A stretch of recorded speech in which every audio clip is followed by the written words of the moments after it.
Hey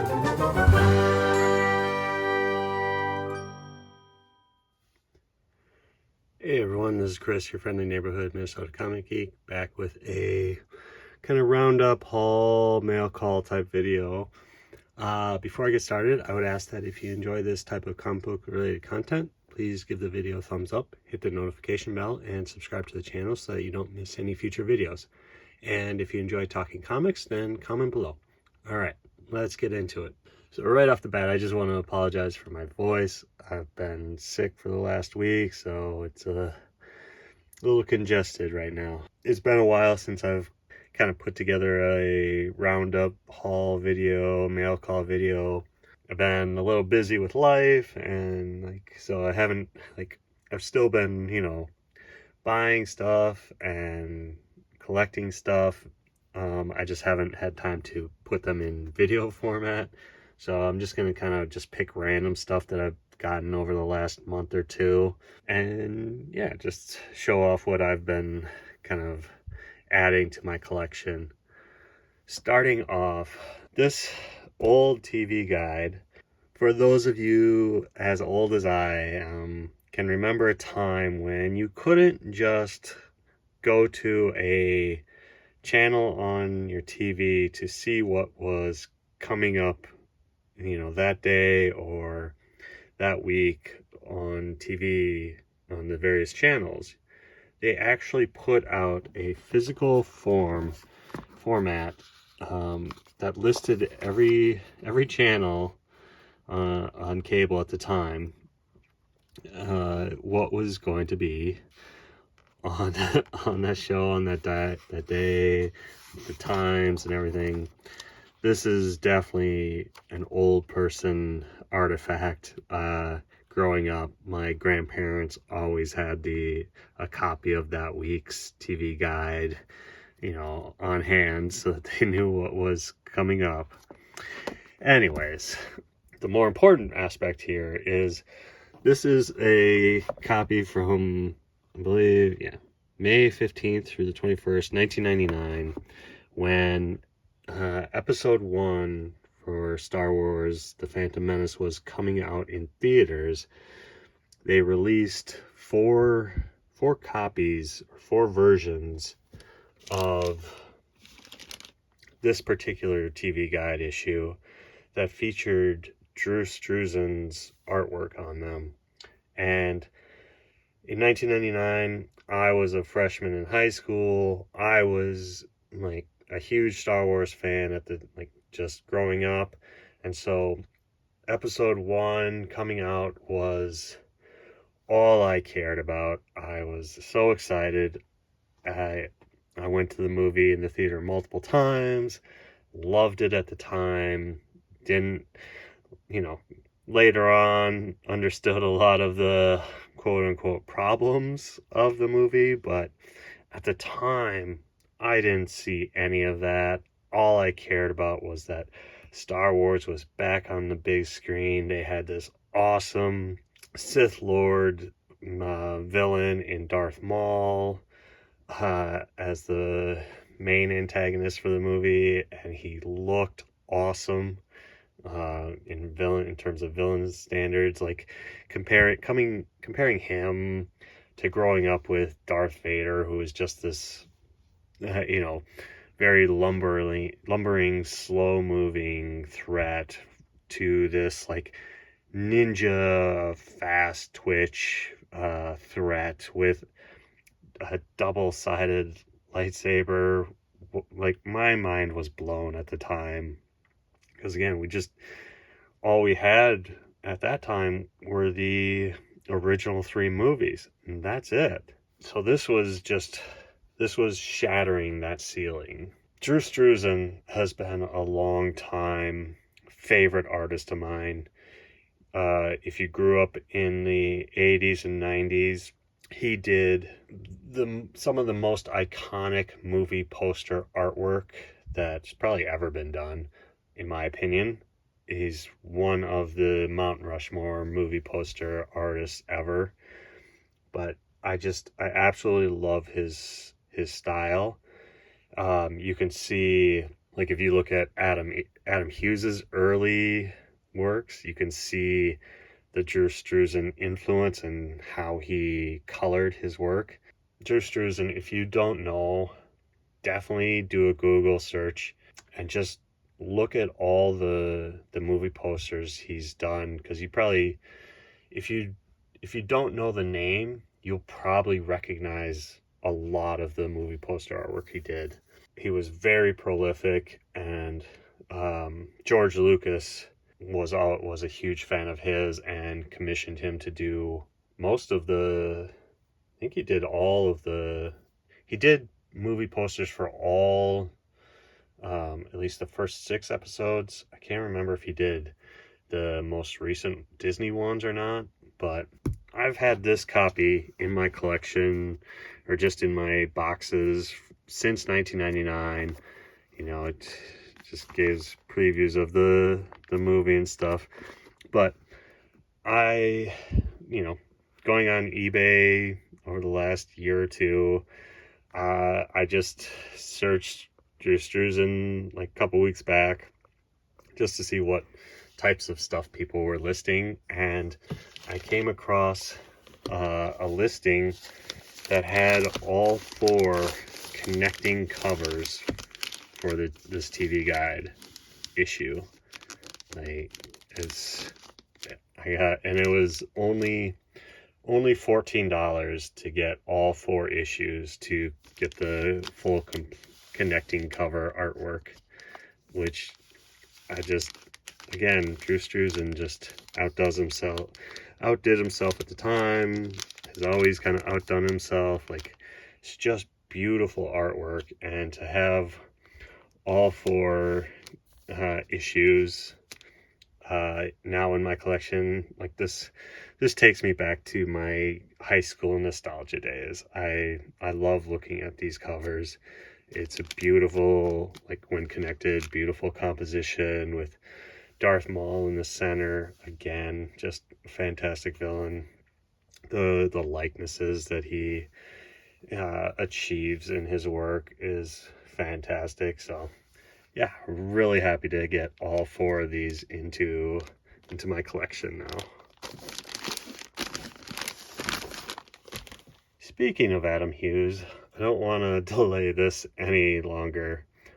I finally acquired one of my all-time Adam Hughes grails. This is a popular book for virtually any Adam Hughes collector, but this I had been looking at listings for this particular issue, Catwoman 51. I think it's from like 2006. This is a very iconic cover, iconic image at this point. It's one of his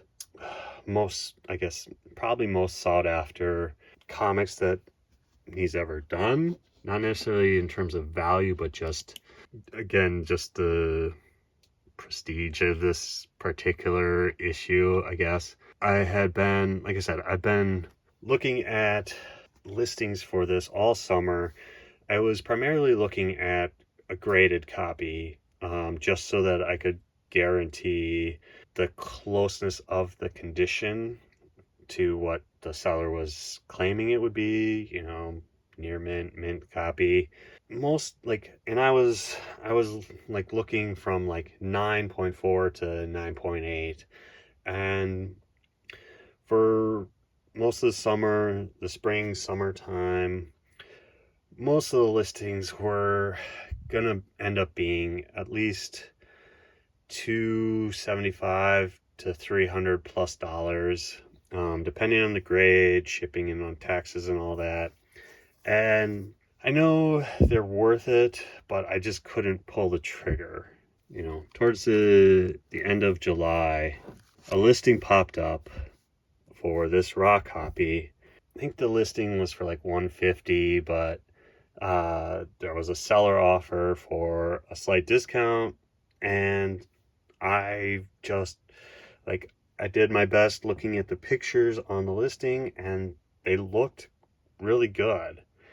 And so I pulled the trigger, I got this copy for $144, which I think, given the condition that it's in, is an absolute steal.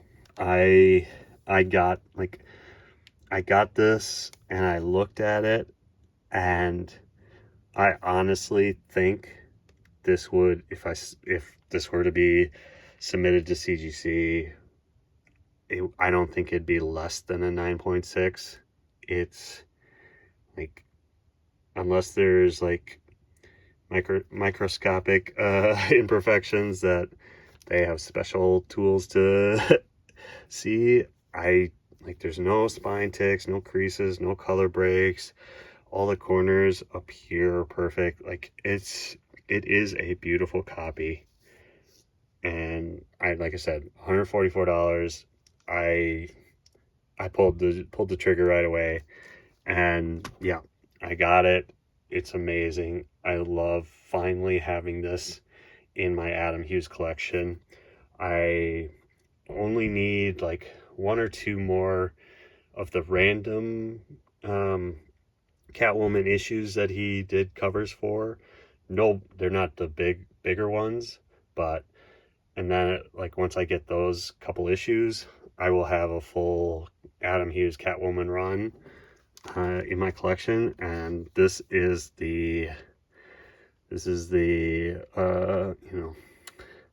best one, honestly. Like, I love this. So happy to finally have this in my collection. Like I said, I've wanted a copy of this forever. Randomly, I got another copy of Catwoman 74 by Adam Hughes from the same Catwoman run. Only because, like, this is one of the more valuable issues in his Catwoman run, and I got it for $44 total with shipping and taxes. And like, it was a good deal for, like, that's essentially what a high grade copy of this particular issue goes for. So just randomly got another copy of this, because I think the one I have in my collection isn't as good of condition. But yeah, this is like, these kind of portrait style Catwoman covers that he did are just beautiful works of art. And like, the stories that each individual image tells is great, and like true to like Catwoman and her the characters, like persona and activities and goings on, like being arrested and being the cat thief. With like, this is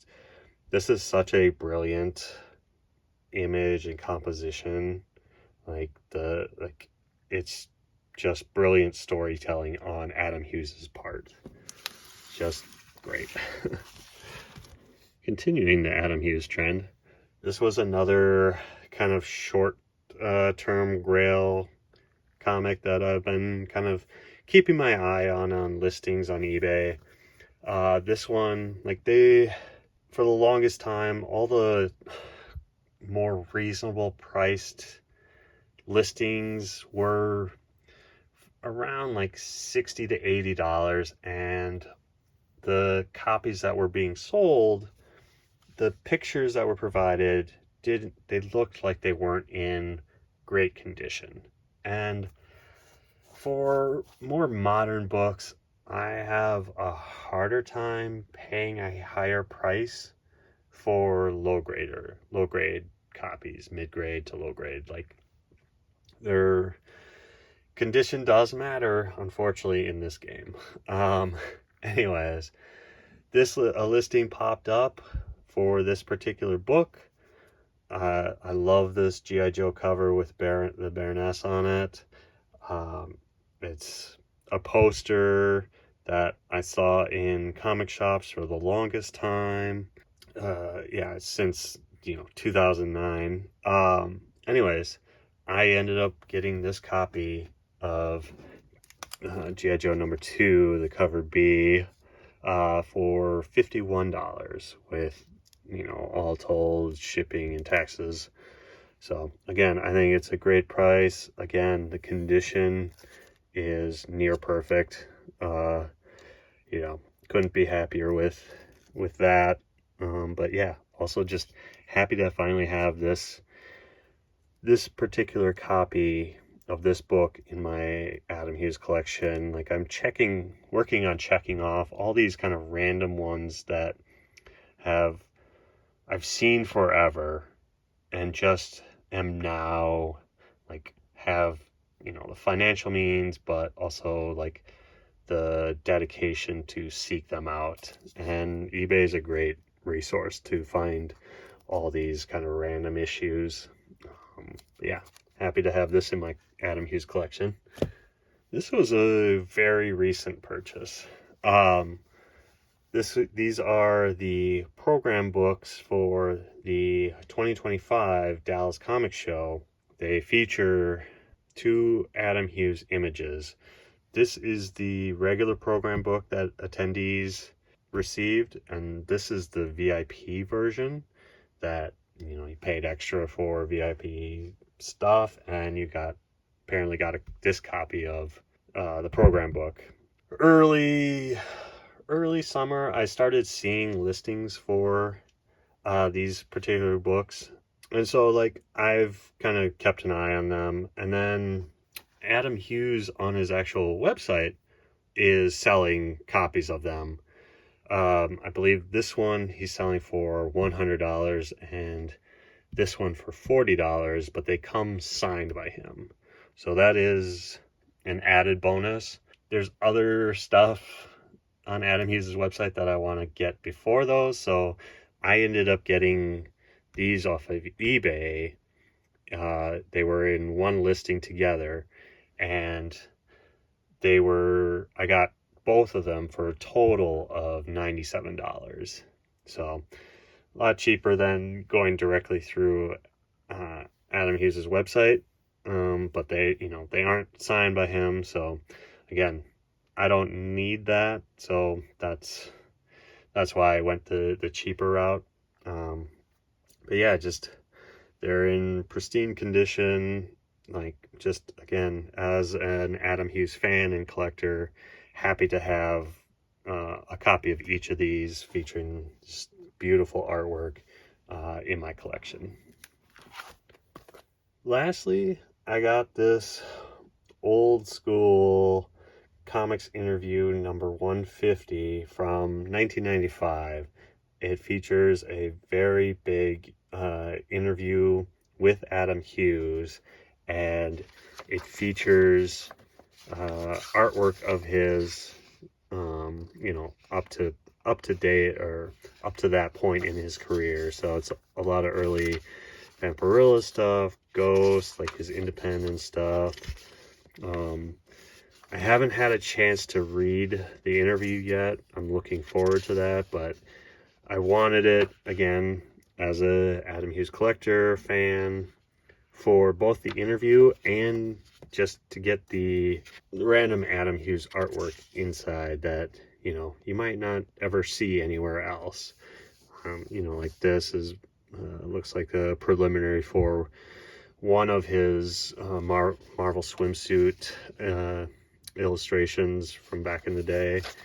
I think these were from Penthouse Comics characters and stuff. Yeah, just like I said, a really big interview and stuff. Again, really cool. I ended up getting this for $45. Again, just happy to have this in my collection, and like I said, I'm looking forward to reading the interview itself. Yeah, really cool to have this. I'm gonna kind of run through the last little bit pretty quickly. Early in the summer, J. Scott Campbell offered new variant covers for his Rogue the Savage Land run of covers that he did, specifically issue 5. I ended up getting the 3 cover bundle that he offered on his website directly. featuring just 3 brand new covers that they were from unused cover ideas for that particular issue. There's 6 total, I believe, 6 or 7 total new variant covers. And like I said, I only got the first round. I didn't know he was going to do a second round of covers. But, going directly through his website to get these are unsigned versions. The 3 of them together, I think, if I remember correctly, all told was like, after shipping and taxes, around $120, which is pretty steep in my opinion. But that's just the price he charges for his exclusives on his website. Yeah, the signed ones would have been way more. Again, I don't need signed copies.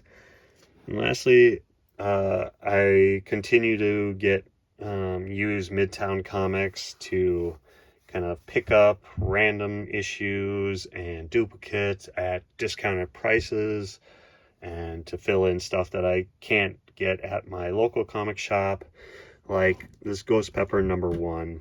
Midtown Comics had a recent sale on their ratio and incentive covers for comics, like up to 60% off, I think. Like this Ghost Pepper #1 featuring Joe Madureira's cover, is originally listed for $25. I believe I got it for 12 something.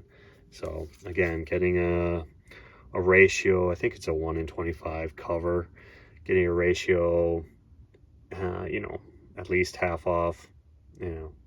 Happy to get a second copy of this at a discounted price. This Adam Hughes Virgin Gun Honey Collision Course #1.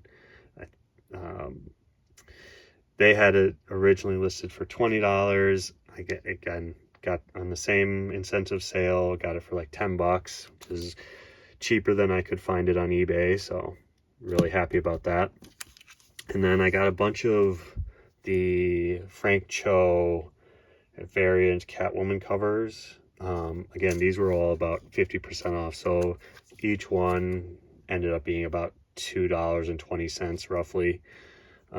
So I've been collecting all of Frank Cho's Catwoman variant cover run, and I went through and counted how many of each of the first, from 69 to 70-ish, 74, how many copies I had of each, and I roughly had about 4 copies of each cover. So because of the sale, I went through and got a bunch of extra copies so that I can make 4 full sets of the full run up to date. So I got 1 extra copy of number 73, I got 2 copies of 75, 2 copies of 76, and 1 extra copy of 77. So like I said, I just wanted to be able to put together 4 full sets of these Frank Cho variant covers should I decide to ever sell them. Being able to put together a full run, I think would be good in terms of trying to sell them. So yeah, these are kind of all the random stuff random selection of stuff I've gotten over the last month or two. Hope you enjoyed this kind of randomness. Thanks for watching, and again, if you enjoyed this type of comic book related content, please give the video a thumbs up, hit the notification bell, and subscribe to the channel. Till next time, comment below and let's talk comics. Bye.